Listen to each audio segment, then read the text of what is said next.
예, 안녕하세요. 지금 일을 하는 중에요. 굉장히 좀 힘들어가지고, 힘들지만은 여러분들한테 좀 도움이 되실 만한 내용이 생각이 나서 또 이렇게 도중에 이제 소개를 합니다. 지금 가방이 이 고리 부분이에요. 처음에 이제 스토퍼가 없었고, 저한테 이제 그 다른 업체에서 뭔가 이제 잘못되고 해가지고 연락을 주시는 분들이 있습니다. 수선도 그렇고 이 수선 같은 경우에도 수선을 전문으로 하는 데가 아닌데, 예, 어떻게 보면 손님 불만이죠. 손님이 불편하고 두 번이라고 지퍼 슬라이더를 그냥 꽉 눌러놔가지고 처음에는 지퍼가 좀 벌어졌어요. 철지퍼인데, 그래서 제가 이제 다시 수리를 했고요. 그리고 스토퍼도 끼워놓지 않은 상태여가지고 이게 좀 문제가 됩니다. 그리고 이제 이런 부분의 실밥 이런 것은 또 이제 그 마감을 해드릴 거고요. 오늘 좀 보여드릴 게 뭐냐면, 저도 이제 갑자기 생각이 났어요. 근데 이런 수선 일을 하다 보면은 도움이 되실 겁니다. 뭐 슬라이더는 이제 이미 교체를 했으니까 이건 하고, 굉장히 손가락이 아프고 이걸 뜯는 것조차가 힘들었어요. 왜냐면 수선을 만약에 전문적으로 하는 데 같으면은 그렇게까지 본드를 안 바릅니다. 본드를 너무 발라놔 가지고 이 지퍼 천까지 본드가 다 들어가서 뜯는 데만 해도 좀 힘들었어요. 근데 손님도 나름 속상하기 때문에 비용을 많이 받냐? 그건 또 아니거든요. 손님의 마음도 좀 이해를 해드려야죠. 이게 힘든 게 뭐냐면, 실도 지금 여기에서 이만큼 바느질 하는데 실도 길게 했잖아요. 왜냐면 이런 작업을 할 때 실이 끊어질 수가 있습니다. 그래서 여유 있게 길게 해놓는 거고, 아주 뾰족한 송곳, 그리고요, 오늘 좀 설명드릴 게 코르크판이에요. 코르크판을 이제 뭐 공예만 하시는 분들은 큰 걸 써도 되겠죠. 근데 저는 10cm짜리 작은 걸 씁니다. 그 이유가 뭐냐면은 손이 안 닿거나 좀 공간이 안 나오거나 그런 일이 많아요. 수선일은 복원을 할 때도 아니면 고리 리폼을 할 때도 마찬가지입니다. 그러다 보니까 이렇게 필요에 의해서 잘라서 쓰기도 한다는 거죠. 코르크판은 이게 뚫어도 괜찮습니다. 그런데 이제 수선, 복원 이런 일을 할 때 중요한 건 뭐냐면요. 제가 공예 강의를 할 때도 그러거든요. 공예 강의를 할 때도 뭐냐면 수직과 수평이 돼야 된다는 거예요. 수직이라는 것은 뭐든지 도구가 반듯해야 된다는 것이죠. 웬만하면. 그리고 수평이라는 것은 뭐냐면 이런 둥근 망치를 쓰더라도, 아니면 이런 이제 우레탄 망치를 쓰더라도 수평이 돼야지만이 반듯이 뚫어진다는 거예요. 수직과 수평. 제가 그럼 이거를 좀 보여드릴게요. 이런 작업이 있을 때요, 코르크판 이거 뭐 몇천 원 안 해요. 싸요. 근데 이제 A4 용지만한 거 큰 것이 있는데, 그거 같은 경우는 뭐냐면 이제 뭐 공예를 하거나 긴 걸 뚫을 때 이제 쓰는 것이고, 이 복원이나 수선일 이런 일을 할 때는요, 공간이 좁은 때가 거의 많아요. 자, 수직과 수평이라고 했죠. 자, 여기에서 송곳을 다음 땀에 수직으로 뚫어주고,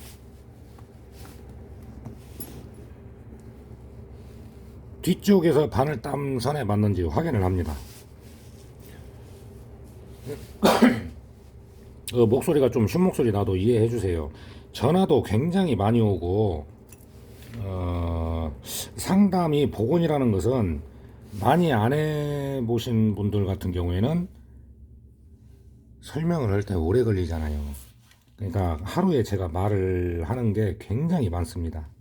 그래도 이렇게 여러분들한테 도움이 되실 만한 거, 그런 건 또 소개를 해드리죠.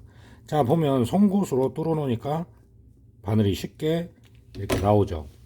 그래서 양쪽을 딱 잡아 당겨주고, 코르크판을 이용하면은 송곳으로 뚫어도 걱정하실 일은 없다는 거죠. 자, 다음 땀 한번 더 보여드릴게요.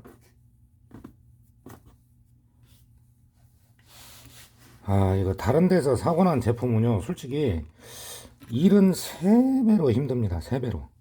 근데 손님 같은 경우에는 이미 이제 비용을 지불했다는 거죠. 근데 엉망으로 나오면 속상하시잖아요. 자, 여기 보시면 송곳으로 뚫었을 때 이 라인에 맞게 합니다. 그리고 이게 지금 여기 좀 바늘땀이 뜯었는데 좀 보기 안 좋잖아요. 이거 제가 볼 때는 구두민싱으로 박아서 그래요. 삐뚤삐뚤. 뭐 어쨌든 이제 저한테 오신 손님은 최대한 깔끔하게 해드려야 되니까요.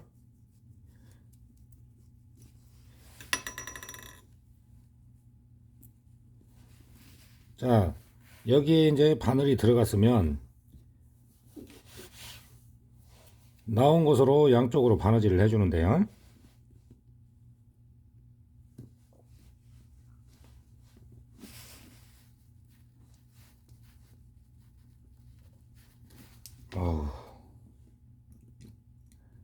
그리고 또 하나 알려드릴게요. 이렇게, 자, 이걸 만약에 고리를 뜯었을 때 있잖아요. 지퍼는 폴리 1000이고 이쪽은 이제 가죽이란 말이죠. 가죽인데요. 그 저가의 본드를 쓰면 바늘도 나오기 힘들어요. 본드 찌꺼기가 완벽하게 제거가 안 된다는 것이죠. 이제 이런 걸 이제 좀 해드리면 손님도 좋아는 하시는데 뭐냐면 일하는 사람은 몇 배가 힘이 듭니다. 그리고 이런 작업을 할 때요, 웬만하면 본드 많이 사용하시면 안 좋아요. 자, 수직으로 뚫었을 때 뒷면에서 확인을 합니다. 뒤에서 송곳이 나왔을 때 제대로 그 바늘땀 라인에 맞았는지 그걸 좀 확인을 해가면서요. 물론 이제 여기 솔트리지로 이제 마감을 할 거니까 안쪽은 안 보이긴 하지만 그래도 이왕이면 그 선을 맞춰서 해드려야 되겠죠. 바늘이 들어가는데 송곳으로 뚫었는데도 좀 뻑뻑해요.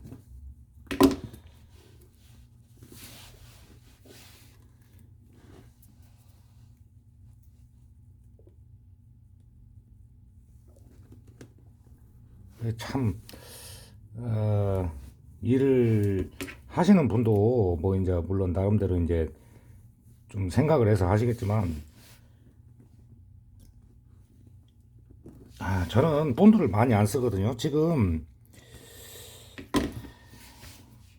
송곳으로 이렇게 뚫어놓고 해도 그 자리에 바늘이 제대로 안 들어갑니다. 힘드네.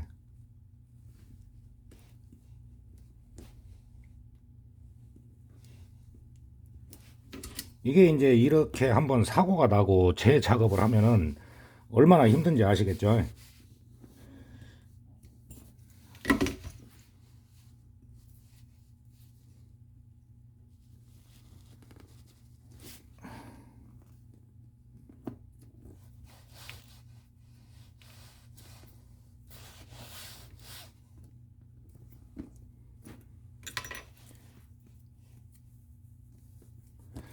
근데 또 이런 일들을 잘 처리를 해주면 소문이 잘 나니까요.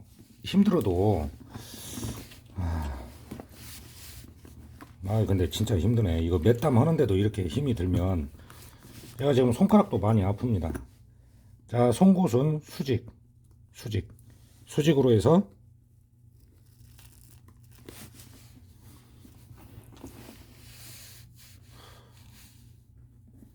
여기 조금 나왔죠. 선은 맞았는데 조금 나왔는데 아이고 힘들어요. 의외로요, 본드가 별거 아닌 것 같은데 굉장히 딱딱해집니다. 저렴한 본드를 쓰면은요, 가죽에 쓰게 되면 굉장히 그 딱딱해진다는 얘기죠.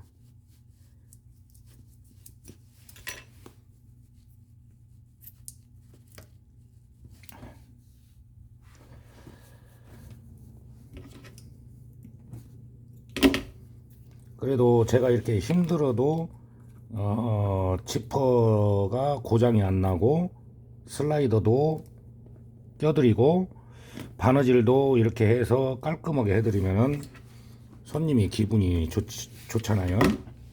그냥 그거 보고 하는 거죠. 자, 제가 차분하게 이제 마감을 할 거니까요.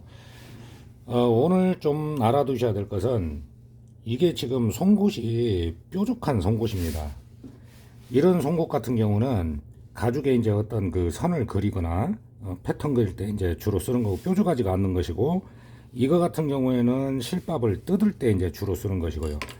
이거는 원래 뾰족한데 제가 더 뾰족하게 갈아 놓은 겁니다. 그리고 여러분들이 아셔야 될 것은 수선 일을 할 때는 어떤 그 손이 안 닿거나 아니면 바느질을 해야 되는 구간이 안 보이는 경우가 있거든요. 그럴 때는 이 코르크판을 뭐 잘라서 쓰든 어쩌든 해서 코르크판을 이용하시면 편합니다. 이렇게 뚫어도 별 문제가 없다는 것이죠. 자, 이것도 좀 도움이 되셨으면 합니다.